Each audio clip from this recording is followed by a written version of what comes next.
سامعین، حضرت جبرائیل علیہ السلام دوسری مرتبہ جب اللہ تعالیٰ کی جانب سے وحی لائے اور پھر آپ صلی اللہ علیہ وآلہ وسلم کو کہا کہ مخلوق خدا کو اسلام کی دعوت دو، تب آپ صلی اللہ علیہ وآلہ وسلم سوچنے لگے کہ اب میں کس سے کہوں اور کون میرا کہنا مانے گا اور یقین کرے گا کہ میں اللہ تعالیٰ کی طرف سے نبی بنا کر بھیجا گیا ہوں۔ یہ سن کر حضرت خدیجہ رضی اللہ تعالیٰ عنہا نے کہا کہ آپ سب سے پہلے مجھ کو ایمان کی راہ بتائیں تاکہ میں ایمان لے آؤں۔ یہ بات سن کر آپ صلی اللہ علیہ وآلہ وسلم نے خدیجہ رضی اللہ تعالیٰ عنہا کو ایمان کی تلقین فرمائی۔ اس طرح وہ اول ایمان لائیں اور مسلمان ہوئیں۔ اس وقت حضرت علی ابن طالب کی عمر 7 برس تھی اور وہ تمام دن رسول خدا صلی اللہ علیہ وآلہ وسلم کے پاس رہتے تھے۔ جب انہوں نے دیکھا کہ رسول خدا اور خدیجہ نماز پڑھتے ہیں، وہ سوچنے لگی یہ کیا کام کرتے ہیں اور کس طرح عبادت کرتے ہیں۔ آپ صلی اللہ علیہ وآلہ وسلم نے فرمایا کہ ہم خدائے عز و جل کی عبادت کرتے ہیں۔ علی ابن طالب نے کہا کہ تمہارا خدا کون سا ہے؟ آپ صلی اللہ علیہ وآلہ وسلم نے فرمایا میرا خدا وہ ہے کہ جس کے دست سے قدرت میں تمام زمین و آسمان اور سارا جہان ہے، اور اس نے مجھے اپنے تمام خلائق پر پیغمبر بنا کر بھیجا ہے تاکہ میں لوگوں کو اللہ تعالیٰ کی طرف بلاؤں اور نیک کاموں کی ہدایت کروں۔ اور میں تم کو بھی یہ کہتا ہوں کہ آپ بھی اس راستے پر خدا کی طرف آئیں اور اپنے باپ دادا کی رسم کو چھوڑ دیں۔ یہ سن کر انہوں نے کہا کہ میں بھی اجازت اپنے باپ کے کوئی کام نہیں کرتا، اس بارے میں اپنے باپ سے پوچھوں گا۔ پھر حضرت محمد صلی اللہ علیہ وآلہ وسلم نے ان کو کہا کہ خبردار، یہ بات سوائے چچا ابو طالب کے اور کوئی نہ سننے پائے۔ تب علی ابن طالب حضرت خدیجہ کے گھر سے نکل آئے اور اپنے دل میں سوچا کہ جس کو اللہ تعالیٰ ایمان بخشے اور راہ نجات دے، وہ کیوں دین اسلام سے پھرے اور کیوں اپنے باپ سے اس بارے میں صلاح پوچھے۔ بس یہ سمجھ کر وہیں سے گھومے اور رسول خدا صلی اللہ علیہ وآلہ وسلم کے پاس واپس آئے اور فوراً ہی آپ پر ایمان لے آئے اور پھر نماز ادا کی۔ اس طرح حضرت خدیجہ رضی اللہ تعالیٰ عنہا اور حضرت علی رضی اللہ تعالیٰ عنہ دین اسلام سے مشرف ہوئے۔ دوسری طرف رسول اکرم صلی اللہ علیہ وآلہ وسلم کی یہ کیفیت تھی کہ آپ تمام رات آرام نہیں فرماتے تھے اور دل میں یہ خیال فرماتے رہتے کہ کہیں یہ راز کسی پر ظاہر نہ ہو جائے۔ اسی طرح ایک دن آپ کے خیال مبارک میں آیا کہ ابو بکر بزرگ اور عقلمند ہیں اور مجھ سے کافی دوستی رکھتے ہیں، ان سے جا کر یہ راز کی بات کہوں، پھر ان سے صلاح کروں، دیکھو وہ اس کے متعلق کیا سوچتے ہیں۔ چنانچہ فجر کی نماز کے بعد ان کے پاس جانے کا ارادہ کیا۔ دوسری طرف حسن اتفاق سے ابو بکر صدیق بھی مرضی الہی سے اسی رات یہ سوچتے رہے کہ بت پرستی جو ہم لوگ یا ہمارے باپ دادا کرتے آئے ہیں، اس میں کچھ فائدہ نہیں، کیونکہ بتوں سے نہ تو کچھ خیر ہے اور نہ کچھ شر، یہ تو محض فضول شے ہے۔ کاش اگر کوئی ہوتا اور راہ ہدایت کی بتاتا تو کیا ہی اچھا ہوتا، اور اس وقت اس آفت سے بچاتا۔ تب ان کے دل میں یہ خیال آیا کہ محمد صلی اللہ علیہ وآلہ وسلم امین برادر زادہ ابو طالب ہیں، وہ مرد عاقل و دانا ہیں اور ہماری ان سے جانی محبت و الفت ہے، اور وہ بت پرستی بھی نہیں کرتے۔ صبح ان کے پاس جانا چاہیے، ممکن ہے کہ وہ ہم کو راہ خدا بتا دیں۔ دوسری طرف رسول خدا صلی اللہ علیہ وآلہ وسلم نے بھی ان کے پاس آنے کا عزم کیا تھا کہ ابو بکر کے پاس جائیں گے اور اپنا راز بتائیں گے۔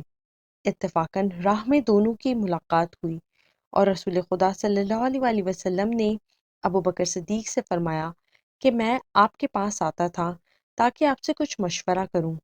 ابو بکر نے بھی عرض کیا کہ یا حضرت محمد صلی اللہ علیہ وآلہ وسلم، میں بھی آپ کے پاس آتا تھا تاکہ آپ کی خدمت میں حاضر ہو کر کچھ راہ دین معلوم کروں۔ یہ سن کر رسول خدا صلی اللہ علیہ وآلہ وسلم نے فرمایا کہو کیا بات ہے؟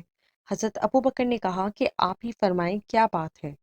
رسول خدا نے کیفیت نزول جبرائیل کی اور ان کا وحی لانا خدا کے پاس سے اور حقیقت خواب کی سب کچھ ابو بکر سے بیان فرمایا۔ یہ سنتے ہی ابو بکر صدیق نے آپ صلی اللہ علیہ وآلہ وسلم سے عرض کیا کہ اللہ تعالیٰ نے ہم پر رحم کیا ہے کہ آپ کو پیغمبر بنا کر ہمارے لوگوں میں بھیجا ہے۔ اے پیغمبر خدا صلی اللہ علیہ وآلہ وسلم، مجھ کو فوراً ہی ایمان کی راہ بتائیے۔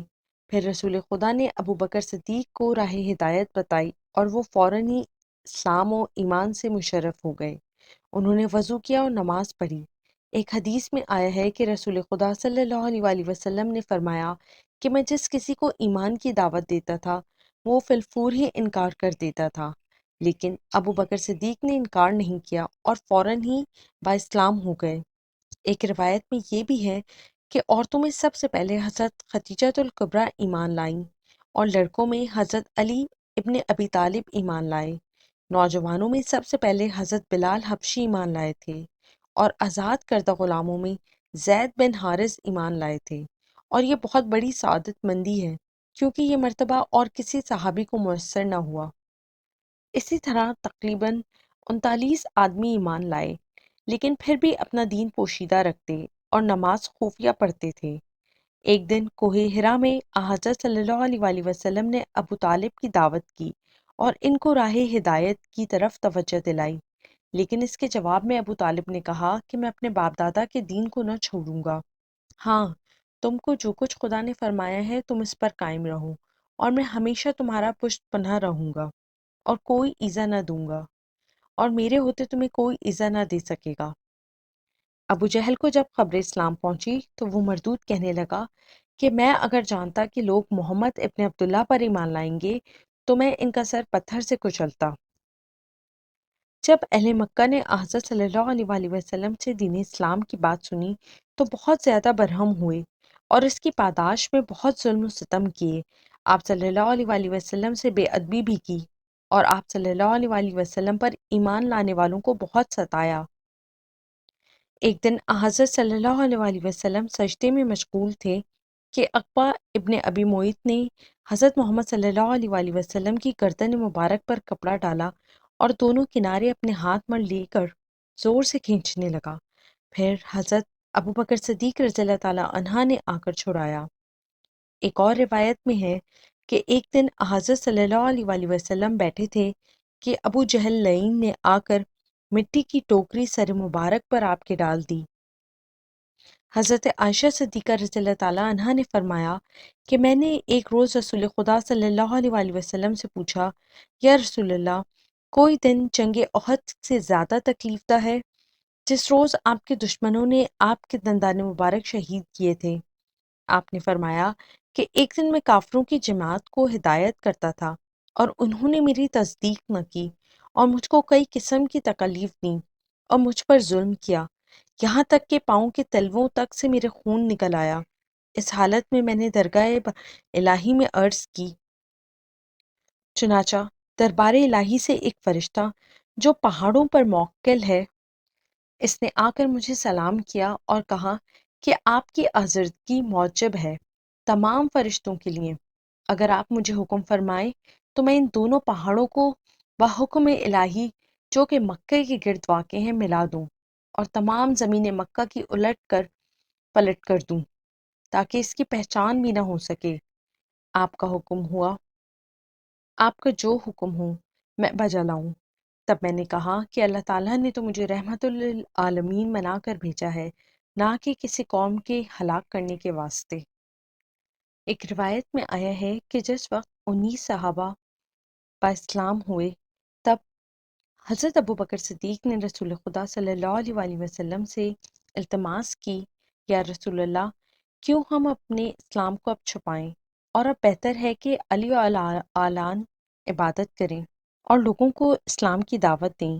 پھر رسالت مآب صلی اللہ علیہ وآلہ وسلم نے حضرت ابو بکر صدیق کے کہنے سے مسجد الحرام میں جا بیٹھے اور ابو بکر صدیق نے کھڑے ہو کر خطبہ پڑھا تو اس وقت مشرکین اور ادبا نے مل کر ابو بکر صدیق کے بازو مبارک پر سخت ضرب پہنچائی، جس کی وجہ سے حضرت ابو بکر صدیق رضی اللہ تعالیٰ عنہ بے ہوش ہو گئے اور ساری رات بے قرار رہے۔ جب تھوڑا ہوش آیا پھر رسول خدا صلی اللہ علیہ وآلہ وسلم کے پاس تشریف لائے۔ آپ نے ان سے پوچھا، اے ابو بکر، تم نے بہت تکلیف و رنج محبت میں اٹھایا۔ یہ بات سن کر حضرت ابو بکر صدیق نے کہا، یا رسول اللہ، جو رضائے خدا اور رسول مقبول مجھ پر گزرے میں اس سے ناراض نہیں ہوں بلکہ بخوشی راضی اور صابر ہوں، مگر ہاں ادبا سے مجھ کو بہت درد و رنج پہنچا کیونکہ ضرب شدید کی وجہ سے میرے تمام اعضاء میں درد پیدا ہو گیا ہے، جس کو دیکھ کر دین کے دشمن ہنستے ہیں۔ یہ سنتے ہی آپ صلی اللہ علیہ وآلہ وسلم نے اپنا دست مبارک حضرت ابو بکر صدیق کے تمام اعضاء پر پھیرا۔ اسی وقت درد اور صدمے سے آپ نے صحت پائی۔ روایت ہے کہ جب ترقی اسلام کی مکے کے کافروں نے دیکھی تو عتبہ بن ربیعہ کو رسول خدا کے پاس بھیجا۔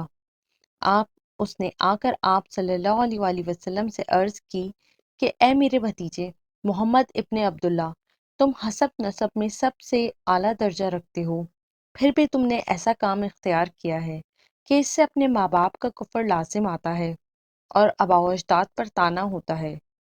اگر بسبب شہوت کے آپ یہ باتیں کرتے ہیں تو جس عورت کی قریش میں سے خواہش کریں گے اس کے ساتھ آپ کا نکاح کر دوں گا، اور اگر آپ کو مال حاصل کرنے کی تمنا ہے تو مال دوں گا، اور اگر آپ کو حاجت مال نہ ہو اور حاکم بننا چاہتے ہیں تو آپ کو ملک کا ولی بنا دوں گا۔